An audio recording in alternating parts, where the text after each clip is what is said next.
On this episode of the Infowars News Blitz, cop decapitates army vet. Greece has been taken over by bankers, and a gay man sues blah over homosexual is a sin versus. That and a lot more, so stay tuned.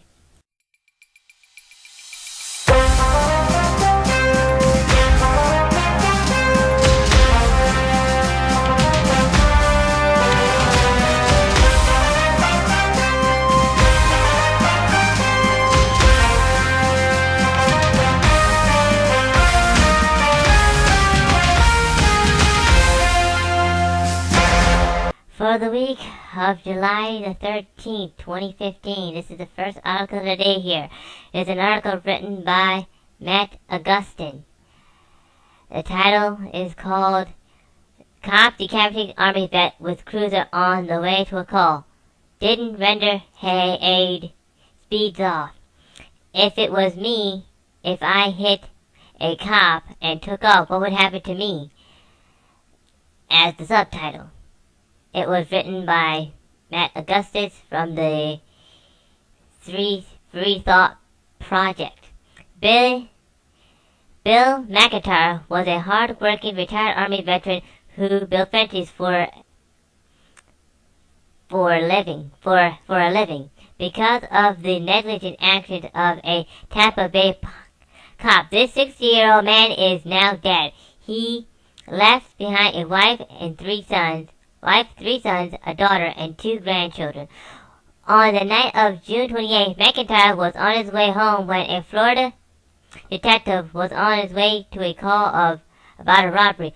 On the way to the call, the officer struck McIntyre, decapitating him, and speeding off. He never stopped to help, nor did he report striking anything with the cruiser. On Thursday, 11 days after, one of their own mowed down his own beloved father. The Tampa Bay police quietly called the family and told him that it was a police officer who killed McIntyre. Try to imagine hitting a large insect with your vehicle, or a squirrel, or a small deer. All of these things would have been felt by the driver. Then imagine hitting a 200-pound man hard enough to remove his head from his body. Think about how difficult it would be that somehow not realizing you hit them. The article goes on to say that basically I can't help but wonder if everything I'm being told is completely the truth, he said. The cops are trying to tell me it was an honest mistake, and I drive past the scene every day. When I see it, I see nothing but lights. I mean, this guy here literally killed this man, and he didn't even stop.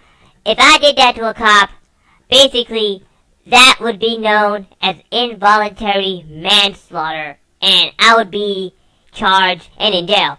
This cop, however, got nothing.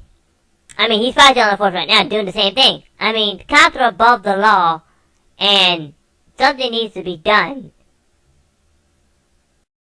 This cop needs to be fired and be jailed, but he won't get any of that because basically, he's above the law. But anyway, here's an article here from Infowars.com. It is titled, Greece #ThisIsACoup. Bankers seize sovereignty and assets. Underneath it says, Greek finance leaders said, come and take it in spite of capitulation, not defiance. In the spirit of capitulation, not defiance. I mean, when you say more online, come and take it, you really do mean it, but basically, the article says there, but on the weekend, their leader, after 16 hours of closed meetings, said, come and take it in the spirit of capitulation, not defiance.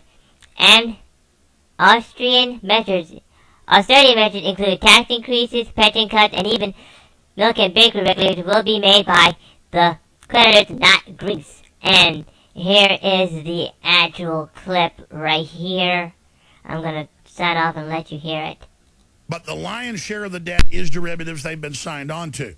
So the point is they will never emerge from economic bondage if they're unable to self-determine. So now their vote of the people in the birthplace of people power, Greece, has been overrun and overruled, and it's not even really in the news. Or it's a footnote in the Wall Street Journal or a footnote in AP. Oh, overnight a deal was struck for the entire infrastructure, the national parks, the islands, the airports, the roads. It'll all now be in secret meetings given away at pennies on the dollar as a direct tax by the banks. And capital controls for 6 months. Oh, and direct taxes out of your paycheck to private banks. This is direct payment to the mega banks. What did they call for 3 years ago at Davos? London Independent headline. Soros and others want $100 trillion a year liquidity. Davos is the headline, wants $100 trillion every decade to be paid to them. This is true corporate, private, global governance, and is the model that will then take down Spain, Portugal, Ireland, Italy, then France, then the UK. And this is the direct plan. We broke this down in my film Endgame 8 years ago. Just to document that this is not us speculating on current events. We predicted it all. David Knight has got a stack of... All right, that's enough. I mean, you just heard what he just said, right? And not to mention that when this whole thing was over, later on in the video, David Knight says that the guy looks like a beaten dog when this whole thing was said and done. I mean, that is the model. They're going to take down the United States with that very same model. But anyway, this is the last article here, and it's an article by Kit Daniels. The title is called Man Sues Bible Publishers Over Homosexuality is a Sin Versus. Underneath that, it says, man claims Bible caused him emotional durations because he's gay. And if the man doesn't like that, just wait until you read Sodom and Gomorrah, as David Knight said in the show previously yesterday. You're gonna get really offended by that. But anyway, a gay man filed a $70 million lawsuit against two Bible publishers claiming their translation of the Bible calling homosexuality sin has caused him emotional distress. Yeah, right, political correctness zombie. As a result of suffering 20 years of mental instability and emotional distress,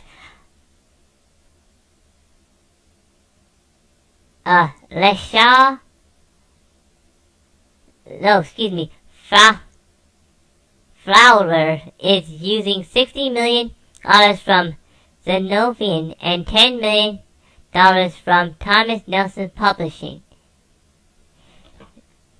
Zandervan's spokesman, Tara Powers, dismissed his claims.